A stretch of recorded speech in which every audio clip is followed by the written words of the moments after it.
Bienvenidos, ya estamos aquí con esta entrevista que nos apetecía mucho tener. Voy a saludar primero a nuestro invitado, Enrique Couto. ¿Qué tal estás? Muy buenas, Vicente, ¿qué tal? Un placer estar aquí con vosotros. Enrique Couto, fundador de Visual Politic, ese pedazo de canal para seguir la actualidad política en español, en inglés y en lo que queramos. Enhorabuena por lo que habéis construido, Enrique. Muchísimas gracias, Vicente, muchísimas gracias. La verdad es que cuando te paras a pensar en la escalabilidad que tiene este mundo de la red es espectacular, ¿no? Es algo que no cuesta creérselo. Totalmente, totalmente. Enhorabuena.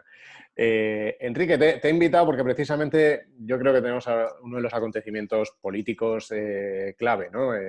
Estas elecciones en Estados Unidos que son casi ya. ¿Cómo lo ves tú? ¿Cuál es tu feeling? Cuando miras y ves cómo viene la actualidad, ¿qué te genera? ¿Qué emociones te genera?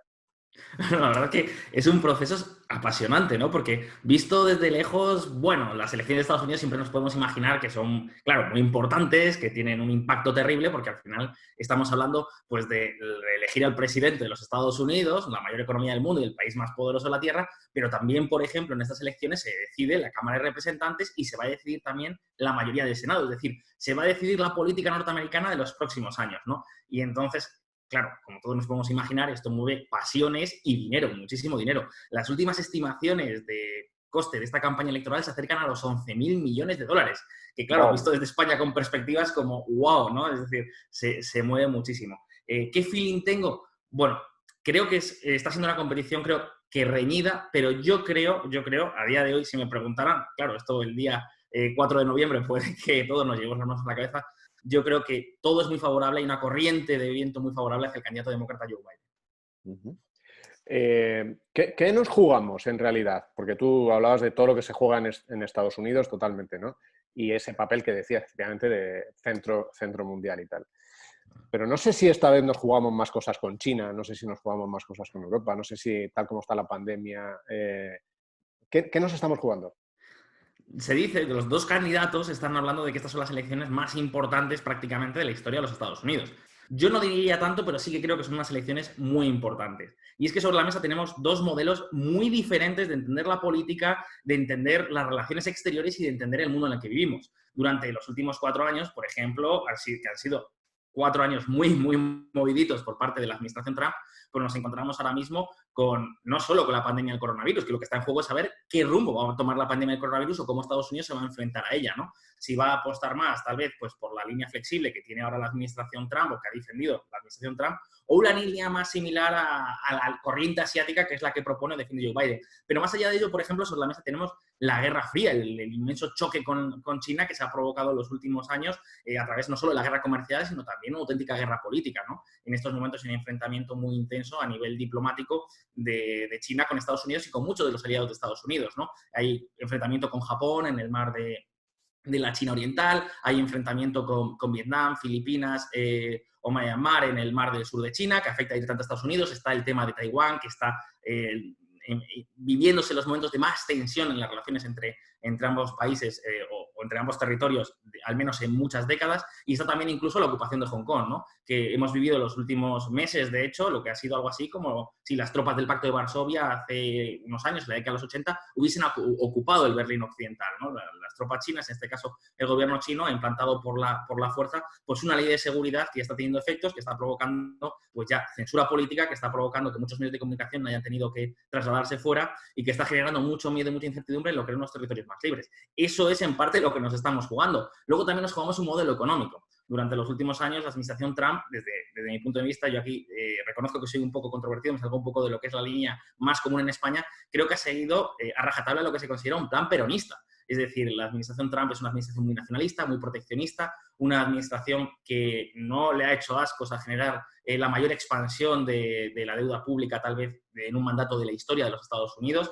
Y lo que tenemos enfrente es un candidato tradicional, un candidato demócrata, que es un candidato de toda la vida, una persona que ya ha estado 36 años en el Senado como senador por Delaware, por cierto, quien muchos consideran que es un paraíso fiscal, y también 8 años como vicepresidente de Barack Obama, ¿no? Una persona muy moderada que siempre tiene muy buenas relaciones con el Partido Demócrata y con el Partido Republicano, perdón, y que lo que nos propone o lo que pone sobre la mesa es volver, digamos, a la política de toda la vida, ¿no? Esa política a lo mejor más tranquila, más de pacto, más de acuerdos multilaterales. Por ejemplo, y no me extiendo, Vicente, pero por ejemplo, la primera gran decisión que tomó Donald Trump cuando llegó a la Casa Blanca fue sacar a Estados Unidos del acuerdo de libre comercio transpacífico, que era el acuerdo de libre comercio más grande de toda la historia de la humanidad. Era un acuerdo de libre comercio que iba a convertir el Océano Pacífico prácticamente en un nudo de comercio libre, de traslado de personas profesionales y de una regulación homogénea. Y lo primero que hizo Donald Trump fue excluir a Estados Unidos de este tratado de libre comercio. Y Joe Biden parece que puede volver a retomar esa idea de generar alianzas, potenciar las alianzas, establecer nuevas relaciones comerciales, nuevos pactos de libre comercio, es decir, volver a un mundo más multilateral. Hay en juego muchísimas cosas, todo tiene sus puntos buenos, todo tiene sus puntos malos. Trump también pues, ha defendido líneas políticas, por ejemplo, la reducción fiscal, ¿no? Su gran reforma fiscal del año 2017, de finales de 2017, y la mayor reforma fiscal en más de 30 años, mientras que Joe Biden, pues bueno, proponen volver más a unos tipos tal vez más comedidos, sobre todo desde el punto de vista de las empresas, ¿no? Dos modelos muy diferentes de entender el mundo. Yo diría que un modelo multilateral frente a un modelo más aislacionista y muy nacionalista. Sí, desde el punto de vista del comercio global, pues claro, la parálisis que ha supuesto todo lo que tiene que ver con la guerra comercial, ¿no? Fíjate que cuando se arrancó este tema con las primeras declaraciones de Trump, lo que se decía es una estrategia de negociación, pero se va a resolver rápido. Y aún estamos ahí. El problema es que de la estrategia de negociación se pasó a hechos consumados, porque lo que nos hemos encontrado es que son con cientos y cientos de miles de millones de productos que llegan a Estados Unidos que ahora mismo están gravados con aranceles. Trump ha más que doblado el arancel medio de los productos que ingresan a los Estados Unidos, que no es poca cosa, y a pesar de ello no ha conseguido frenar ni contrarrestar el déficit comercial que se encuentra a máximos históricos, ¿no? No era una medida de negociación, al final se ha demostrado que es un planteamiento político. De hecho, ahora mismo el gobierno de Estados Unidos, el Departamento de Estado de los Estados Unidos, acaba de abrir una investigación sobre Vietnam, sobre si Vietnam está adulterando o no su divisa. Un poco lo que hizo en su día con China, ¿no? Es decir, parece que si Trump es reelegido, pues ese escenario que hemos visto con China lo vamos a ver con otros países. Porque al final es una cuestión, y aquí me vais a perdonar, pero yo es que creo que es una cuestión de motivación política. Es decir, Donald Trump considera que las importaciones son una competencia desleal si no se producen en un marco comercial que él considere justo, considera que son negativas, considera que es mejor la producción local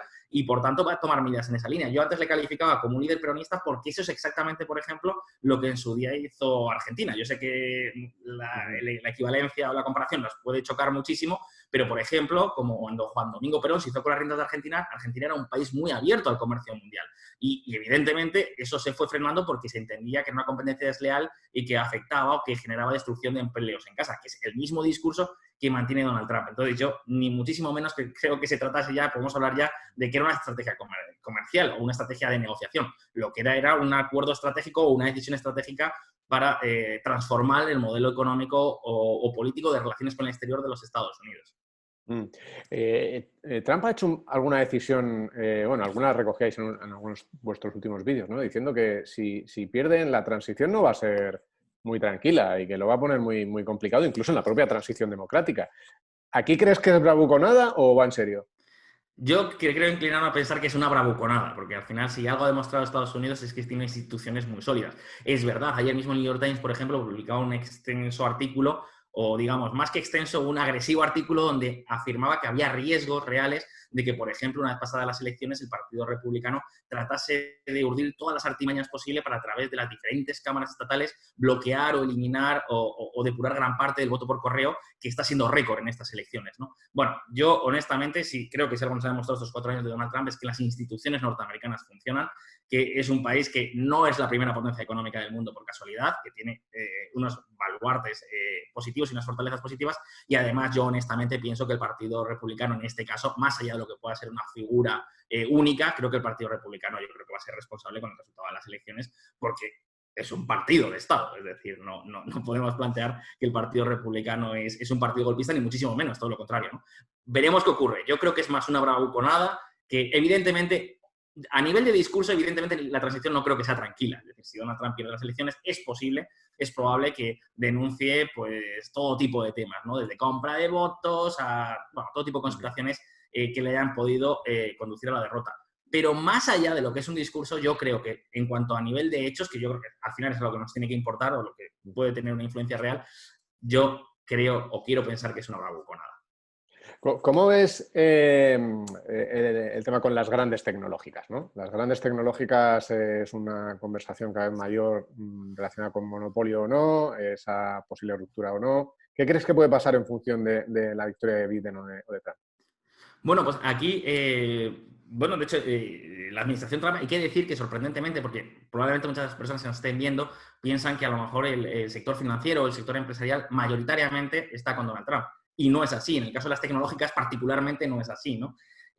Donald Trump ahora mismo está poniendo sobre la mesa está poniendo en la diana, mejor dicho, a gran parte de las tecnológicas, con las que no ha tenido nunca buena relación.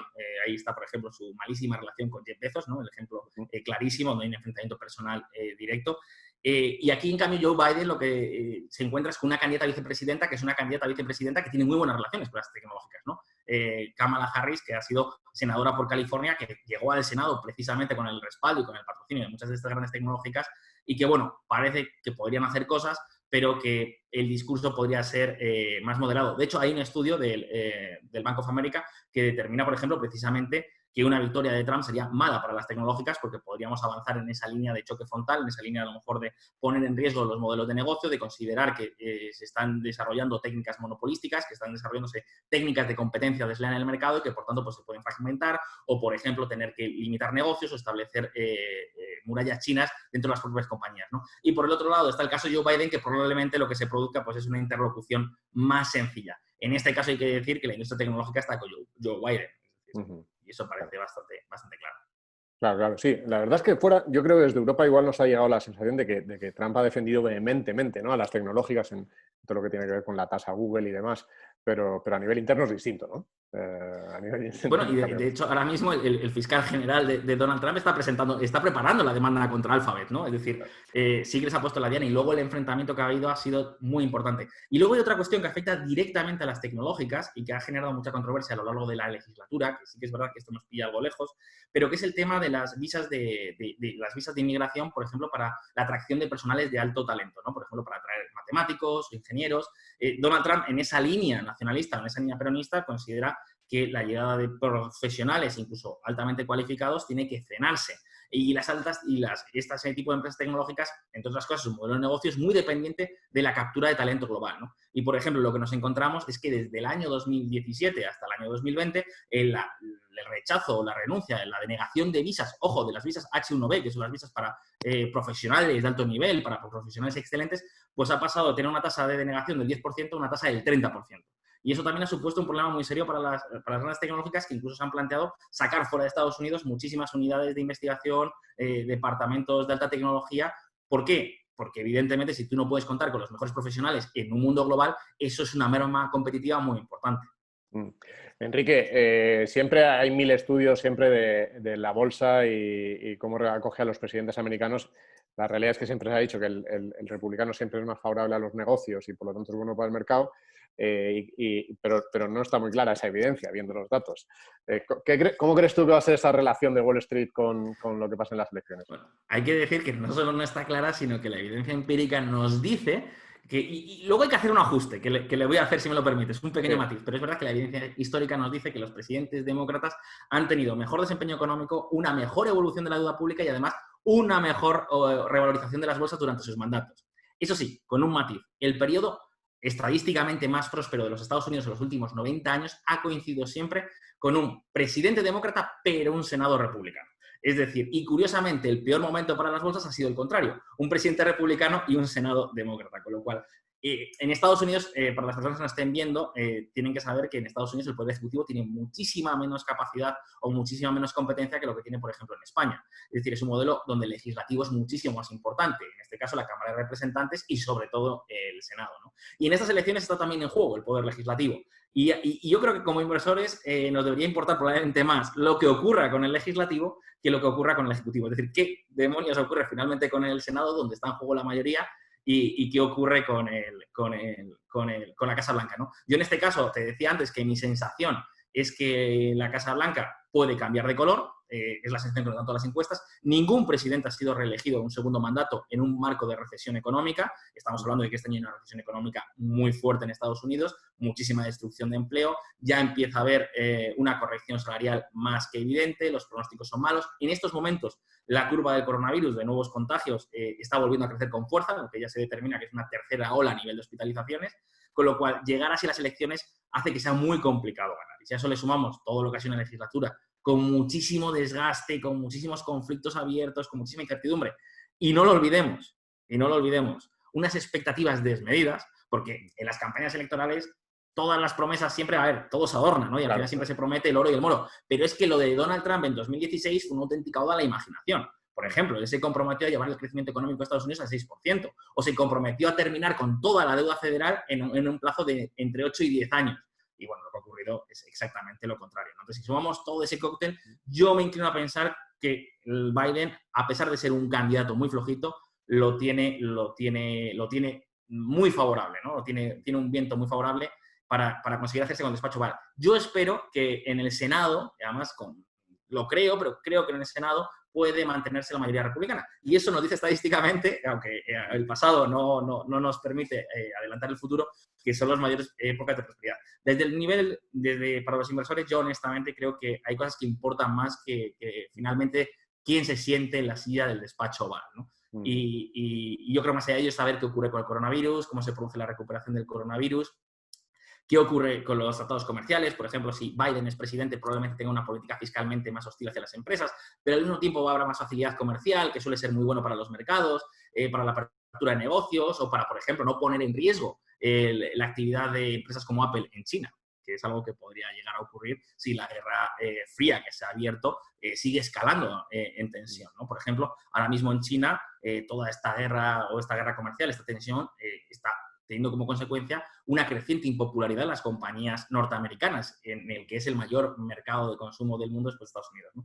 Así que yo como inversores no creo que sea realmente tan importante quién se sienta en el despacho oval, honestamente. Creo sobre todo que Joe Biden podría dar muchísima certidumbre y muchísima estabilidad, porque es verdad que Donald Trump es más impredecible, pero bueno, creo sobre todo que hay que estar a otras cuestiones, como por ejemplo, insisto, qué ocurre empresa a empresa o qué ocurre, por ejemplo, con la política de expansiones monetarias tan agresivas que se está produciendo, o qué ocurre con el coronavirus, que yo creo que ahora mismo es lo más importante.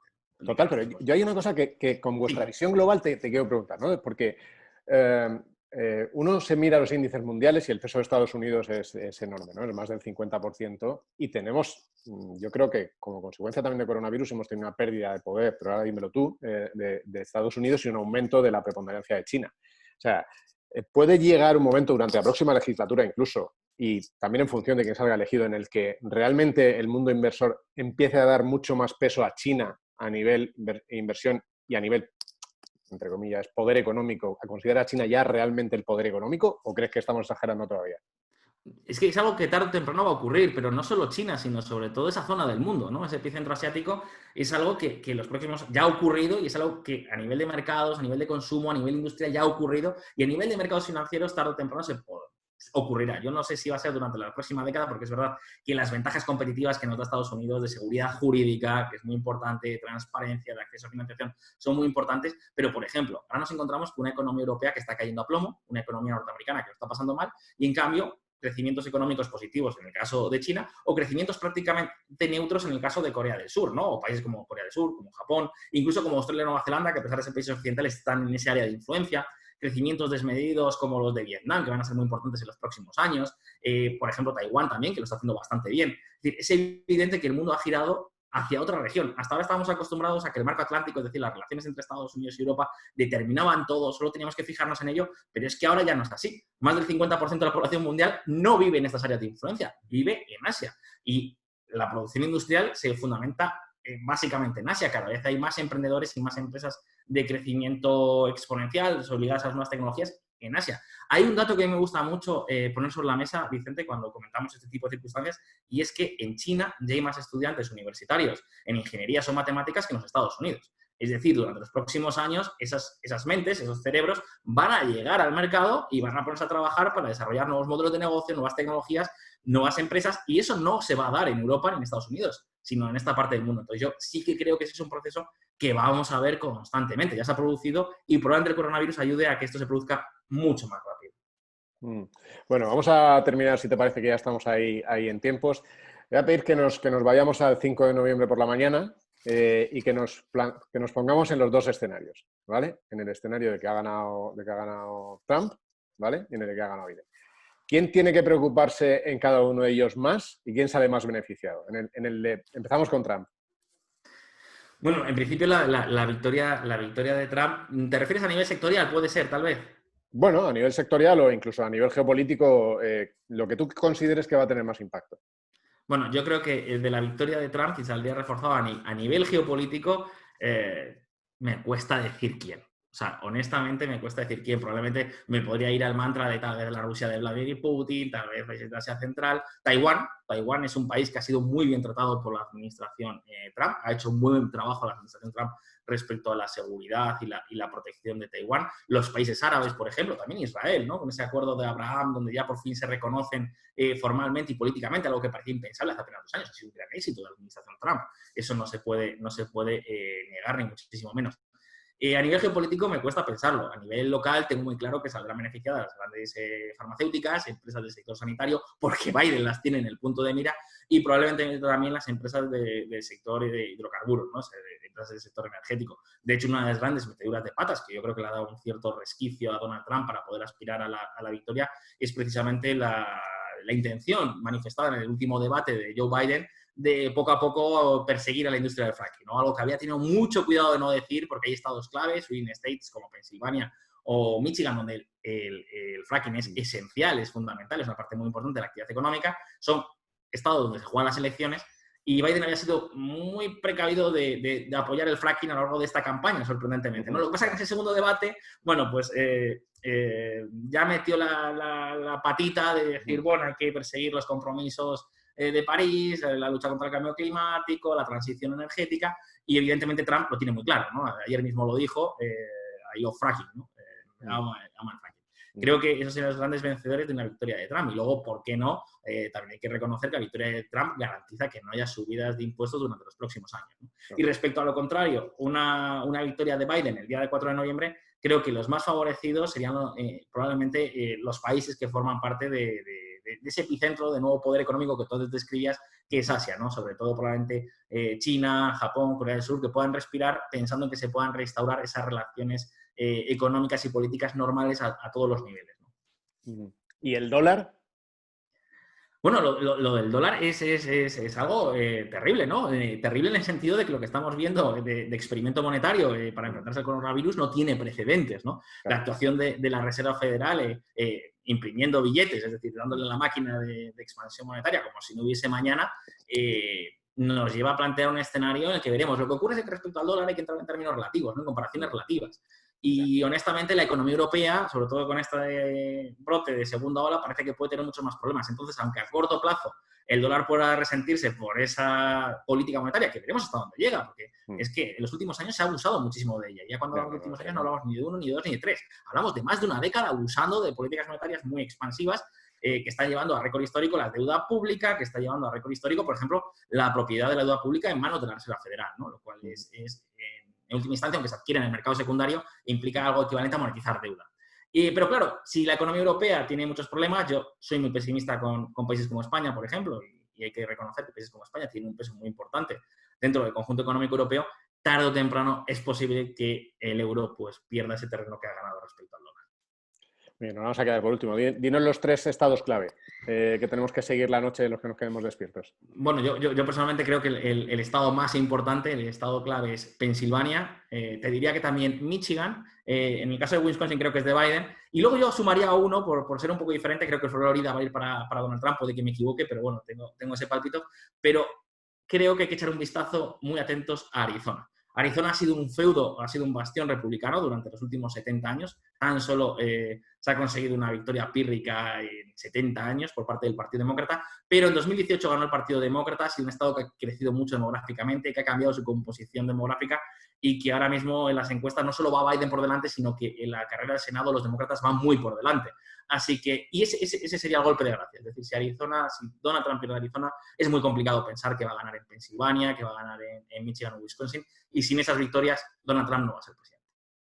Bueno, pues lo veremos, ¿eh? Es una noche siempre todo está abierto, fantástica. es una lucha reñida, ¿eh? Tampoco quiero que luego haces el corte y dices, bueno, no, es una lucha reñida y están luchando ahí mano a mano, pero bueno, creo Pero que te has mojado, punto. has dicho que Me he dentro de mojado. esta lucha reñida piensas que ganará Biden ahí casi en la foto finish, ¿no? Pero ahí está.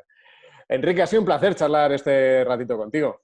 Muchísimas gracias, Vicente, el placer es mutuo, ha sido un auténtico lujo. Nos ayudará seguro a vivir, ya te digo, esa noche, que yo creo que es apasionante.